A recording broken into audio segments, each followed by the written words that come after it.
thank goodness, a safe haven. Alright. I don't have much time before those monsters come back after me. So, in the meantime, I'm gonna give you my real quick review of Alan Wake 2. Here we go. In a horror story, there are only victims and monsters. And the trick is not to end up as either. But trapped by the genre, we're all ripped to pieces along the way. Alan Wake 2 is the follow-up to the original Alan Wake that released 13 years ago. Developer Remedy Entertainment hasn't been shy about stating the many bumps on the road that stopped them from creating a sequel to its original title, including not having the publishing rights to the franchise. Yet in 2019, right around the time their game Control was due to release, Remedy finally acquired the rights to the series, and thus a sequel was finally coming our way. So was the 13-year wait worth what we ultimately got? Well, the answer is hell yeah it was. This title does what any good sequel should, and that's expand on the concepts of the original while introducing new ideas and concepts, and Alan Wake 2 has both of those in spades. Also set 13 years after the last installment, Alan Wake 2 follows two central protagonists. The first is Saga Anderson, an FBI agent who, along with her partner Alex Casey, are assigned to investigate a series of murders in Bright Falls, which is also where writer Alan Wake disappeared all those years ago. Alan himself has been trapped in the dark place all this time and is looking for a way to escape. But so is the evil entity that has taken the form of the writer himself and is now called Mr. Scratch.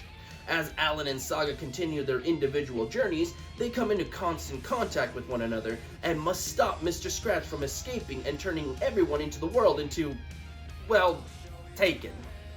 The Taken are your primary enemies that you face off with against in this world.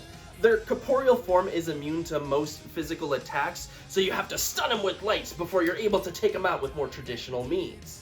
Of course, this being a survival horror experience, you're not always going to have the equipment necessary to take out a bunch of these enemies. So word to the wise, consume your resources wisely. The two protagonists are both entertaining to follow in their own right, but where the game truly shines is in the oddities it presents, especially in terms of character personalities. Saga herself is made all the more memorable as she has unique quirks such as petting every mounted deer head she encounters, or how she and her partner Alex tend to drink coffee at the same time. Remedy has had this humorous sense of style for a while now, and moments such as a chapter being done in song and dance ensure that this humor is still on full display. That being said, don't think that the game isn't without its creepy atmosphere as well. More often than not, I was always on edge, wondering what might be around the next corner, what I might stumble upon next. Especially with that excellent sound design. You just never quite know if what's approaching you is the ramblings of a Taken, or just something making a creepy ass noise. Which is why it's such a shame that the game has so many goddamn jump scares. Far too often, the game will jolt you with a sudden flash and loud screech, which is really off-putting. An occasional one here and there is understandable, but not to the extent that it currently does. I don't tolerate it in film, and I won't tolerate it in games either, especially with such great audio design present. Long story short, have more faith in your sound design, Remedy. Another area I wish the game would have put a little bit more thought into is in the investigation mechanics. You're able to jump into Saga's mind to put the clues you found up on this investigation board, but honestly, I don't think it's that engaging, because apart from the occasional clue as to where to go next, I just don't think there's much there.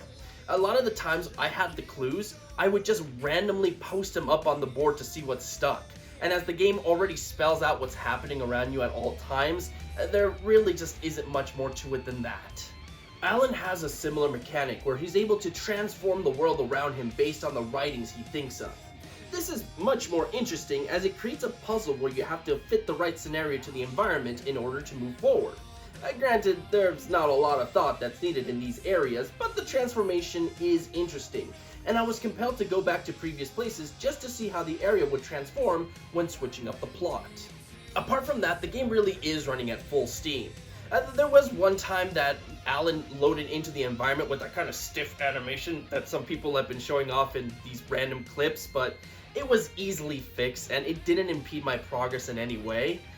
I suppose I'll mention that at points I do feel maybe the game lacks certain clarity on what you're supposed to do next or where you're supposed to go next, as there were times I kind of was scouring the environment just wondering what little piece I was missing to put in place to move forward. But again, these are just nitpicks. They really don't sour my experience with the game whatsoever.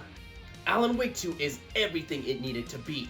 Strong writing, great visuals, excellent audio design, creepy environments, and interesting characters that you get attached to. Director Sam Lake has been very passionate about continuing the series for a long time now, and I'm very happy he finally was able to do so. Congratulations, Mr. Lake. You and your team have created an excellent game, and one worthy of being a Game of the Year contender. Now here's hoping you don't have to wait another 13 years for the next installment.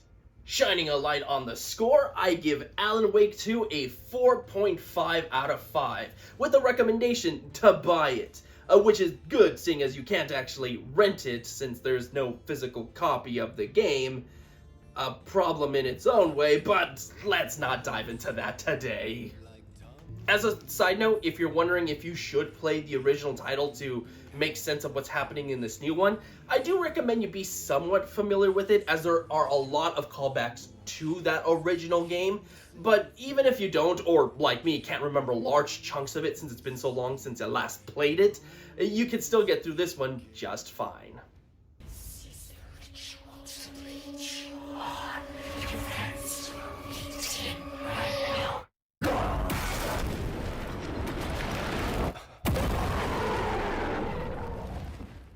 Anyway, that's all I got for this installment. So until tomorrow, everybody, where I do my next Game of the Year review. Jen. Oh no! Oh no, those monsters, they found me! Okay, until tomorrow, everybody, stay safe out there and have a good one. I gotta get out of here. Hey, you said that you were gonna watch the kids while we went out to girls' night.